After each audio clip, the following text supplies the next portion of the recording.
নমস্কাৰ মৰমৰ ছাত্ৰ ছাত্ৰীসকল, তোমালোকক মই বৃত্তৰ ধাৰণাটো ইয়াৰ আগৰ ভিডিঅ'ত বুজাই দিছোঁ। তথাপি আজি আকৌ কৈছোঁ, আজি মই বৃত্তৰ ব্যাসাৰ্ধৰ ধাৰণাটো বুজাই দিম। তে চাবা, এখন সমতলত এটা নিৰ্দিষ্ট বিন্দু কেন্দ্ৰ কৰি সমান সমান আঁতৰত যেতিয়া তুমি বিন্দু দি গৈ থাকিবা, তেতিয়া এটা তোমাৰ বন্ধ বক্ৰচিত্ৰ পাবা, আৰু এই বন্ধ বক্ৰচিত্ৰটোকে আমি নাম দিম বৃত্ত, আৰু নিৰ্দিষ্ট বিন্দুটোৰ নাম হ'ব কেন্দ্ৰ, চেণ্টাৰ। এতিয়া আমি ব্যাসাৰ্ধৰ সংজ্ঞাটো চাম। চোৱা, বৃত্তৰ ব্যাসাৰ্ধ।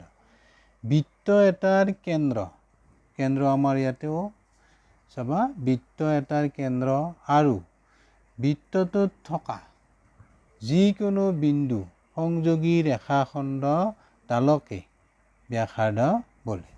তেতিয়া এইটো আমাৰ নিৰ্দিষ্ট বিন্দুটো কেন্দ্ৰ, এইটো O, কেন্দ্ৰ O, আৰু বৃত্তৰ এইবোৰ কেন্দ্ৰৰ পৰা সমান সমান আঁতৰত, নিৰ্দিষ্ট বিন্দুটোৰ পৰা সমান সমান আঁতৰত আমি এই বিন্দুবোৰ দিছোঁ।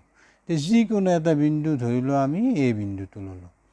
এতিয়া কেন্দ্ৰ O, নিৰ্দিষ্ট বিন্দুটো কেন্দ্ৰ O, আৰু বৃত্তৰ এই পৰিধিৰ যিকোনো এটা বিন্দু সংযোগী ৰেখাখণ্ডডালক আমি নাম দিম ব্যাসাৰ্ধ, অৰ্থাৎ OA ব্যাসাৰ্ধ। তেনেকৈ বৃত্তটোৰ ওপৰত আন এটা বিন্দু আমি লৈছোঁ B, গতিকে OB হ'ব বৃত্তটোৰ ব্যাসাৰ্ধ। আৰু বৃত্তৰ ব্যাসাৰ্ধৰ জোখ সমান, অৰ্থাৎ OA সমান OB। এটা বৃত্তৰ আটাইবোৰ ব্যাসাৰ্ধৰ জোখে সমান। পালা বুজি? নেক্সট চাবা, যেনে চিত্ৰত বৃত্তটোৰ কেন্দ্ৰ O লৈছোঁ আমি। বৃত্তটোৰ ওপৰত A এটা যিকোনো বিন্দু, OA সংযোগ কৰা হ'ল। আমি সংযোগ কৰিলোঁ O আৰু A। OA ৰেখাখণ্ডডাল হ'ল বৃত্তটোৰ ব্যাসাৰ্ধ।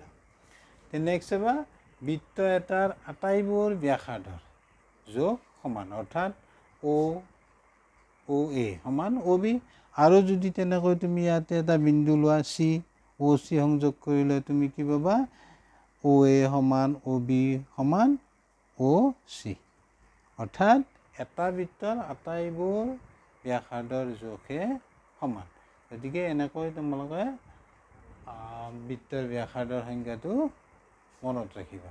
বুজি পালা নিশ্চয়? Thank you, bye by.